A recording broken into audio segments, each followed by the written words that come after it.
Hi, everyone. I'm Carlos Mesa, CEO of Crowd Content Media. Hello, everyone. I'm Nizam, and I'm the head of growth at Crowd Content. So, Carlos, what are we doing here Friday towards the end of the day, chatting? Yeah, well, I guess we don't have anything better to do on our Friday afternoon. But no, we are reintroducing our new, improved, and enhanced newsletter version. We did a newsletter back then, but we weren't really putting enough love into it. But we realized that our audience really crave amazing content, and we are introducing a new version of our newsletter that is going to be shorter, but it's going to be sweet, short and sweet. The idea is to bring people updates about what's going on in the SEO world, in the content world, so they don't have to scroll to 500 links that they get sent from all these newsletters every week. So we're going to make a really short podcast newscast style of update, so people don't have to go and read all this stuff. We'll digest it for them, and then we'll explain it and provide our own opinions. So we're going to bring our summary of what's going on in our world, in our industry. We're also going to bring tools, tips, and tricks that people can apply in their daily jobs, their daily lives, all around SEO, content marketing, marketing in general. And we're also going to be introducing marketing technology stacks, marketing technology tools, and bringing some other partners that could be interesting to our audience. Yeah, absolutely. And What do you think of that? Definitely great. I mean, I was hesitant on going into the format at the beginning. I am not a fan of newsletter, to be honest. I'm like, oh my God, email marketing, does it still work? But obviously now that, quite a lot of stuff is happening in the industry, I think the format that we pick, it should work and help people. The thing that I love about the format that we are going ahead with, which is like, it's a video and audio format. If you're driving, you can listen to it. If you have a few minutes, it's literally, hear or just watch a video and get all the updates that you want. At the beginning, obviously, to everyone at the beginning, we might go a little longer than 5-10 minutes per episode or per session, whatever you want to call it. And then as we go forward, we'll try to trim it down to 5 to 10 minutes per episode, and then go from there. Great. So now that we have the intro out of the way, let's get into some of the meaty stuff. So what's happening in the SEO industry right now, it's amazing. And I think I was just literally scrolling through right before the session, like our meeting today. Quite a lot of articles just jumping out now is like, is SEO dead? Am I losing my job? So I know that you've been following the recent updates from Google, the changes they are making. What's your thought on that? What are the news updates that we have that people are so scared of right now? Why do people love killing SEO? Like, it's kind of a sport. Let's kill SEO, and there's always something that is killing SEO. I don't think SEO is dead. I think it's just changing, and it would be dead for people that want to keep doing things that they've been doing it for the last decade, right? So I think the great thing about SEO is always changing, is always dynamic. So I don't think SEO is dead at all. But I think my main take is we need to wait and see how things evolve. Google came out and announced, their AI-powered search, very similar to Bing was doing. But now, of course, Google has 95% of the market. So kind of feel a little bit bad about Bing because they just had like a 15-minute of fame with their integration with ChatGPT. Yeah, they had an edge, but they couldn't continue the momentum. No pun intended. They had an edge, right? Right. But anyway, so no, I don't think SEO is dead. It's just going to evolve. It's going to become way more competitive. And we need to see. But what I love about Google is their consistency. These is still consistent with organizing the world's information. So what they're saying is that they're going to use AI to provide the users and the searchers with more concise and summarized answers to their questions. Now, is content going to be visible now that Google has this layer of answers? And I think this is very aligned with what they have been doing for a while. The zero-click searches with the feature snippets, or how they have changed the SERP over the last few years, and reducing the number of clicks that go to the content publisher. So I think it's just going to become harder and more difficult to rank, but definitely not dead. We just need to adapt and see what are the new things that we need to focus on to be able to rank and be found. on the internet. Yeah, I think they're very very valid and very good point. I really love that you brought feature snippet. I think when feature snippet first came out, I still remember the same discussion around like SEO Dead, like, are we getting the clicks because Google is going to eat up all the clicks with the feature snippet. So are we still going to get the traffic that we are expecting? Obviously for publisher it's quite important because they don't get the ad revenue if they don't get the traffic. And yeah, I also agree with you in that same manner, is that I feel like it just, we'll just have to adapt to the new era of search. Whenever there's a new thing, we just have to adapt to it. The second point that you mentioned, which is actually quite crucial, that the quality, the and ranking, getting that rank, now that they will handpick the best for their results for the powered by generative AI, ranking in those quality list would be difficult. So what's your thought on that? Like, what do you think that get a website be there? Backlinks or the old SEO? Oh my God. Yeah. So no, it's always the same boring question, the same boring answer. Exceptional content. Now, what is exceptional content? Is going to have to be more unique and more original. Google is still going to need new content to be able to feed the AI. Otherwise, it's just going to be sounding the same. So I think that is a great segue to talk about perspectives. Google also launched perspectives, which what I think my read on it, or my opinion, is that they're going to give more power to the authors, and authors are going to become more important than before, right? So now, long gone are the days of faceless or or ghost writing, so to speak, or ghost articles, meaning not ghost writing necessarily, but ghost articles. So I think authors are going to be more important than ever, and presence in social media and video and all those stuff is going to probably help more with these new perspectives. What is it, feature, or I don't know what exactly it is, but is it a way to rank? I don't know what would you categorize perspectives as? I one of the things that I was looking at is pretty interesting, is just like, the genuine content, like, the social experience, and when you're searching for something specific, like bringing people, like just people like me and you, we don't have to have a website with tons of backlinks. It just, we will have the opportunity to be on those lists without crazy amount of backlinks, purely because our content actually is relevant to the query the searcher is looking for. I think that's one of the big shift as well. And I think the point that you brought up, which is very interesting, is the expertise, right? Ghostwriting. So obviously you have to have an author profile, I believe some sort of online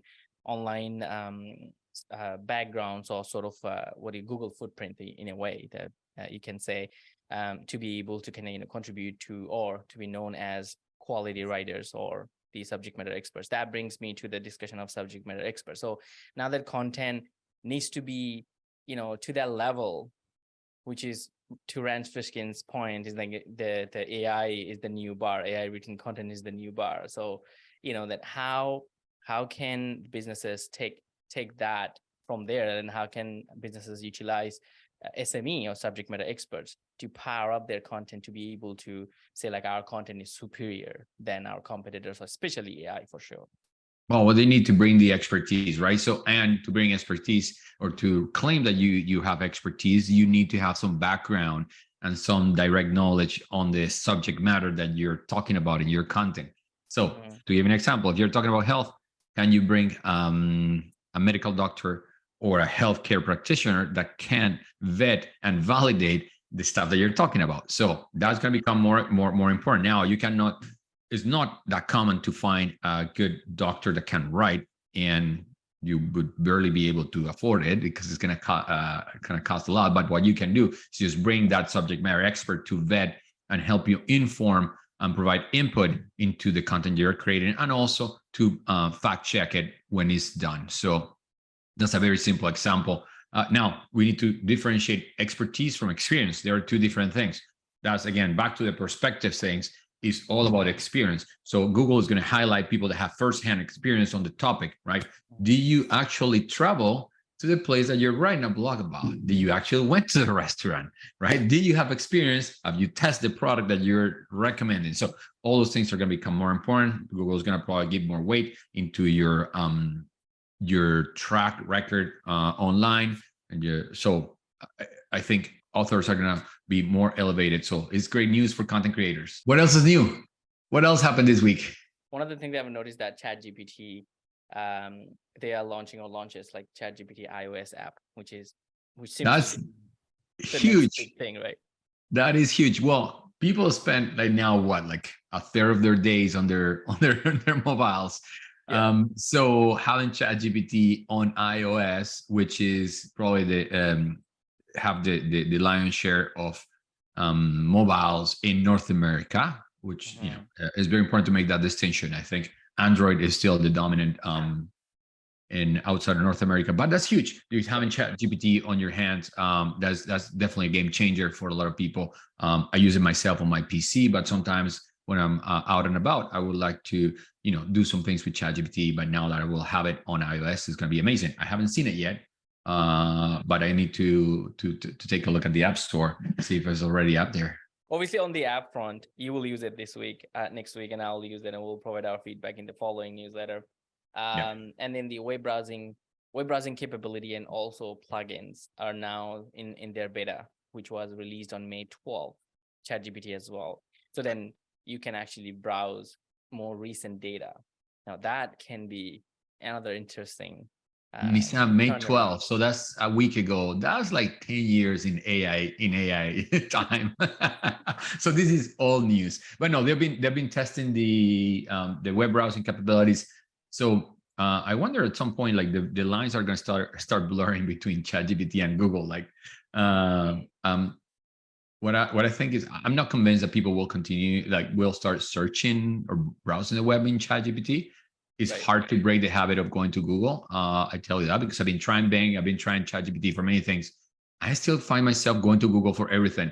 So I think I don't think this is going to happen overnight. And if now Google is successful with their new AI-powered search, they still are such have advantage against any other wannabe competitors. So we'll see. The GA4, which is very interesting one, because they are sunsetting Google and Universal Classic. Google Universal. They are sunsetting in July. So if you haven't migrated to GA4, you must, because at that point, the cutoff date, they are going to stop tracking your website data through your old profile or properties that you have. So you must set up your GA4. The migration is, to be honest, very simple. Under the property setting, you literally just they have step-by-step guide. So Google has provided that you just literally follow the steps that will help you track the data. So it's more of like an announcement or reminder per se.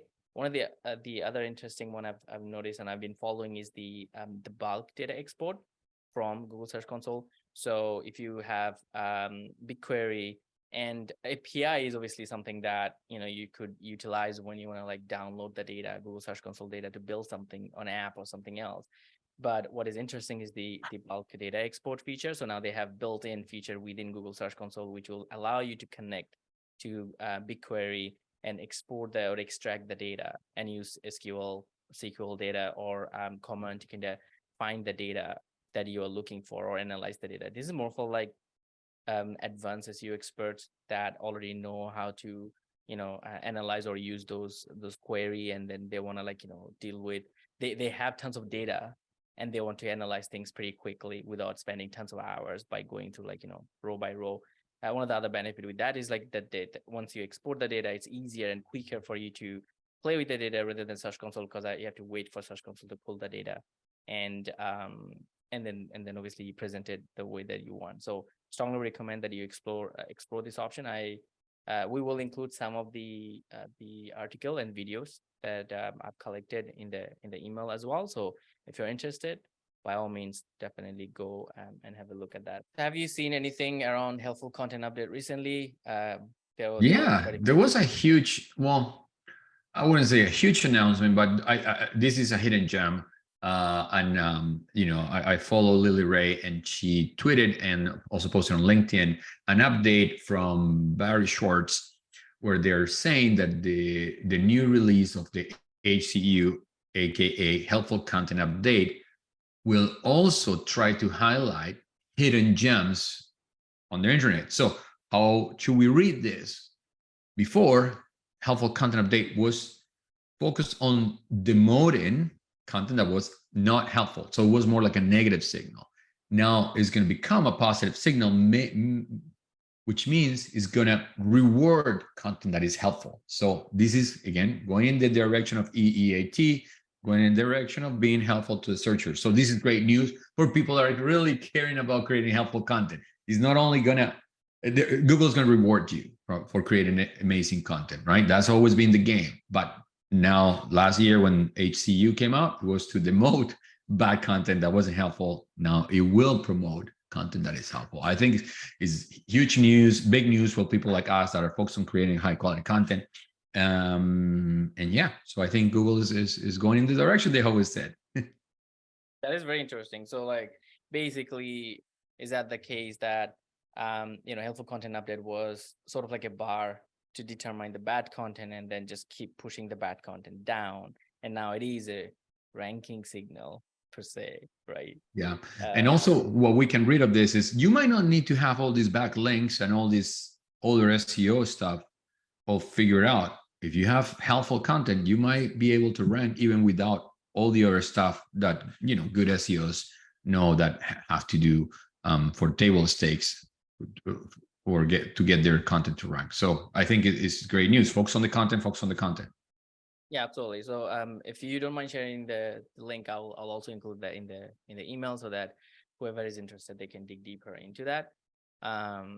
On that note, though, we do have a content quality checklist, which we'll also include in the email since it is related to the helpful content, which will help you identify some of the key elements that you should have in your content to make sure that your content is helpful.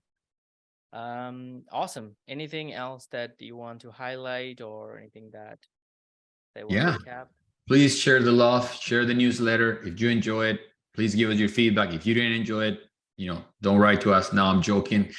But you enjoy it, please tell us what would you like to hear, what you didn't like, what you did like. We just want to get this better. And our own goal is to bring you amazing content that you can enjoy and you can use in your day-to-day work, or maybe in your life as well. But yes, please connect with us via Twitter, LinkedIn, or email, etc. So please keep tuning in, and share, if you like it, share it around. Just forward to people you think will find it useful.